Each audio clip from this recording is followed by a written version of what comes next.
நீங்கள் பார்த்து கொண்டிருப்பது நியூஸ் 21 செய்திகள். தமிழ்நாடு செய்திகளை உடனுக்குடன் தெரிந்து கொள்ள நியூஸ் 21 செய்திகளை பாருங்கள். மேல்மலையனூர் ஊராட்சி ஒன்றிய அலுவலகத்தில் ரூபாய் 3.60 கோடி மதிப்பீட்டில் முதலமைச்சரின் வீடுகள் மறு கட்டுமான திட்டத்தின் கீழ் தொகுப்பு வீடுகளை புனரமைப்பதற்கு முன்னாள் அமைச்சர் செஞ்சி மஸ்தான் எம்எல்ஏ உத்தரவினை வழங்கினார். விழுப்புரம் மாவட்டம் ஊரக மற்றும் உள்ளாட்சித்துறை சார்பில் 2021 ஆண்டிற்கான முன்பாக பல்வேறு அரசு திட்டங்களின் கீழ் கிராமப்புற விளிம்பு நிலை மக்களுக்காக கட்டப்பட்ட ஓடு வீட்டு சாய்தள கான்கிரீட் வீடுகளில் பழுது நீக்கம் மேற்கொள்ள இயலாத முழுவதும் பழுதடைந்த வீடுகளை கண்டறிந்து இந்த வீடுகளை மீண்டும் கட்டிடும் நோக்கத்திற்காக நடப்பாண்டில் முதலமைச்சரின் வீடுகள் மற்றும் கட்டுமான திட்டத்தின் கீழ் பயனாளிகளுக்கு பணி ஆணைகள் வழங்கும் நிகழ்ச்சி மேல்மலையனூர் ஊராட்சி ஒன்றிய அலுவலகத்தில் நடைபெற்றது.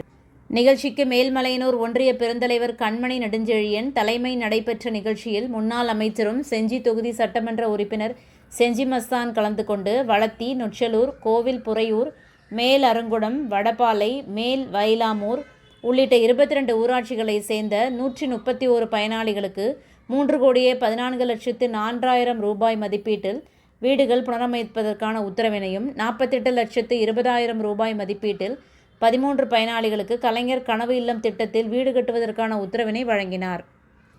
நிகழ்ச்சியில் வட்டார வளர்ச்சி அலுவலர் ஜெய்சங்கர், வட்டார கல்விக்குழு தலைவர் நெடுஞ்செழியன், ஒன்றிய செயலாளர் நாராயணமூர்த்தி, மாவட்ட கவுன்சிலர் செல்வி ராமசரவணன், துணை வட்டார வளர்ச்சி அலுவலர்கள் உள்ளிட்டோர் கலந்து கொண்டனர்.